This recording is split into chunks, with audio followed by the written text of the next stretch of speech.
नुकत्याच विधानसभेच्या निवडणुका ज्या आहेत त्या पार पडलेल्या आहेत आणि सोलापूरमध्ये महाविकास आघाडीची विशेषतः शिवसेना उद्धव ठाकरे गटाची त्याचबरोबरनं काँग्रेसची मोठ्या प्रमाणात पिछेहाट झाल्याचं चित्र पाहायला मिळालं।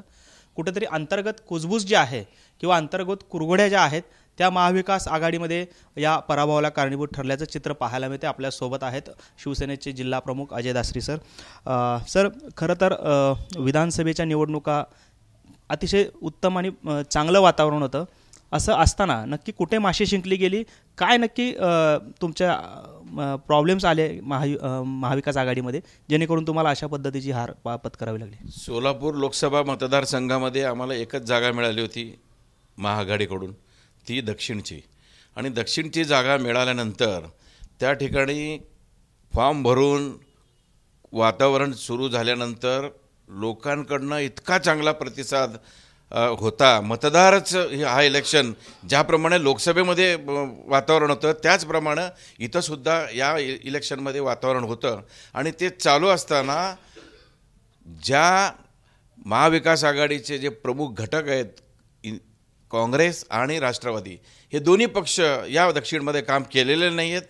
उलट शेवटच्या दिवशी आपल्या देशाचे नेते, काँग्रेसचे नेते सन्माननीय सुशीलकुमार शिंदे साहेब आणि त्याचप्रमाणे या लोकसभा मतदारसंघाच्या खासदार प्रणितीताई शिंदे यांनी जाहीरपणे लोकांमध्ये सांगितलं, एक मेसेज दिला की या ठिकाणी जो अपक्ष उमेदवार आहे त्या अपक्ष उमेदवाराला काँग्रेसचा पाठिंबा राहील, किंबहुना तो काँग्रेसचाच उमेदवार राहील।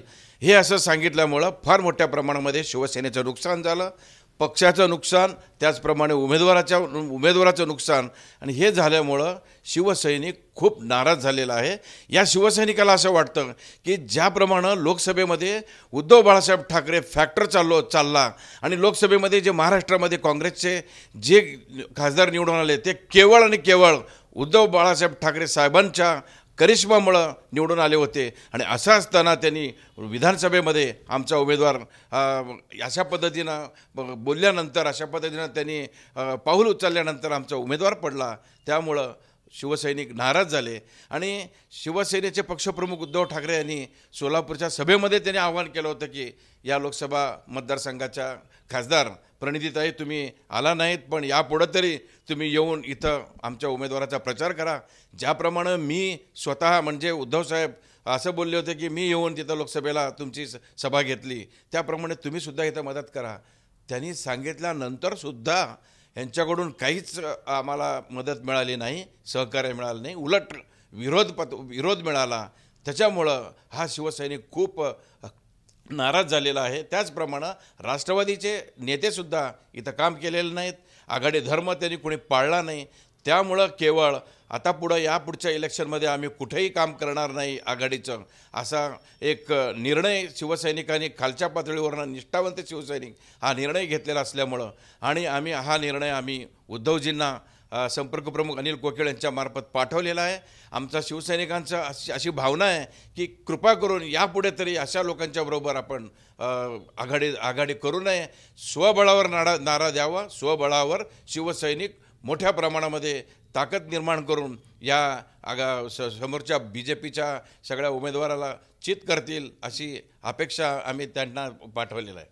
खरं तर लोकसभेला उद्धव ठाकरेंनी स्वतः सभा घेतली असं तुम्ही म्हणलात आणि विधानसभेच्या वेळी जाहीरपणे त्यांनी आवाहन केलं। असं असताना खासदारांनी त्यांची भेट देखील घेतली नाही, प्रचारात देखील कुठे आले नाहीत। या उलट शेवटच्या दिवशी मतदान केल्यानंतर मात्र त्यांनी अपक्ष उमेदवाराला पाठिंबा जाहीरपणे दिलेला होता। काय नक्की यामधली काय कारण असू शकतं? कारण काहीतरी असणार आहे की त्यांनी अशा पद्धतीची भूमिका घेतली।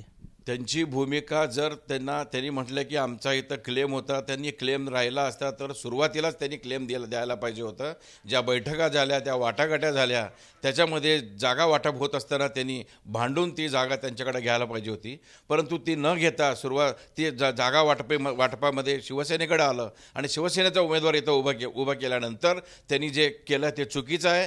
आणि या उलट त्यांनी मंगळवेढा पंढरपूर मतदारसंघामध्ये त्यांचा उमेदवार जिथं उभा केलेला आहे त्या उमेदवाराला स्वतः प्रणितीताईंनी सांगितलं की आम्ही पहिल्यांदा फॉर्म भरला, त्याच्यामुळं आमचा अधिकृत उमेदवार तो जर नियम इथं लागू का केला नाही त्यांनी? इथं तर आम्ही पहिल्यांदा बी फॉर्म दिला होता. मग इथं जर त्यांना तर तसं वाटत असेल तिथं दिल्यासारखं इथं पण बी फॉर्म द्यायला पाहिजे होतं. म्हणजे काँग्रेसची ताकद काय आहे ती दिसली असती. आता म्हणतील ते अपक्ष आहेत, अपक्षाची ताकद आहे ती, पण काँग्रेसची ताकद तिथं निश्चितपणे नाही आहे. तिथं शिवसेनेचीच ताकद आहे आणि ती वाढलेली ताकद एवढ्या मोठ्या प्रमाणामध्ये दगाफटका झाल्यानंतरसुद्धा आमचा उमेदवार हा चांगल्या मताने तिथं 2 नंबरला त्यांनी फाईट दिलेली आहे. आणि इथं सरळ काँग्रेस आणि राष्ट्रवादी उघडे पडलेले आहेत. त्यांच्या मनातच नव्हतं की शिवसेनेला आपण पाठिंबा द्यायचा. हे जर मनात नसलं असतं तर सुरुवातीलाच त्यांनी लढायला पाहिजे होता. आता तुम्ही लढा आमच्यासोबत, आम्ही तयार आहोत आम्ही लढायला. आम्ही स्वबळावर आम्ही ही पुढची स्थानिक स्वराज्य संस्था निवडणूक लढायला तयार आहे असं शिवसैनिकांचं मत आहे. आणि हे मत एक जिल्हाप्रमुख म्हणून मी संपर्क प्रमुखांच्या माध्यमातून पक्षप्रमुखांपर्यंत पोहोचवलेलं आहे. म्हणजे याचा अर्थ आता महापालिका तर आहेतच, याशिवाय जिल्हा परिषद असेल, पंचायत समित्या आहेत, ज्या अनेक वेगवेगळ्या निवडणुका येतील त्या सर्व आपण महाविकास आघाडी म्हणून लढणार नाहीत असं एकंदरीत भूमिका शिवसैनिकांची आहे का? भूमिका तर तशीच आहे शिवसैनिकांची. जो दगाफटका झाला तो आगामी काळामध्ये सुद्धा हा दगाफटका होऊ शकतो अशी शंका आमच्या शिवसैनिकांच्या मनामध्ये आहे. परंतु जो काही निर्णय करायचा आहे, कोणाच्या बरोबर युती करायचं, आघाडी करायची, काय लढायचं, स्वतंत्र लढायचं की नाही, हा निर्णय आमच्याकडं शिवसेना पक्षप्रमुख उद्धव बाळासाहेब ठाकरे साहेबच घेतील. आणि त्यांनी जो काही निर्णय घेतील तो आम्ही निर्णय मान्य करून पुढचं यापूर्वी केल्यासारखं यापुढेही काम करू. हे होते अजयजी दासरी आणि शहर प्रमुख आहेत, जिल्हा प्रमुख आहेत शिवसेना ठाकरे गटाचे. आणि आगामी निवडणुका ज्या आहेत त्या स्वतंत्र लढाव्या असा पद्धतीचा अहवाल जो आहे तो पक्षप्रमुखांकडे पाठवल्याचा दावा त्यांनी केलेला आपल्याला पाहायला मिळतो. कॅमेरामन विनोद उमनाबादकरसह सागर सुरवसे, TV9 मराठी, सोलापूर.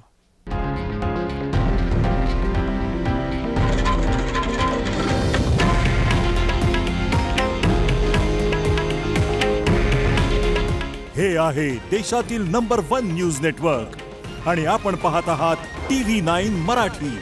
काळजी तुमची, हित महाराष्ट्राचं.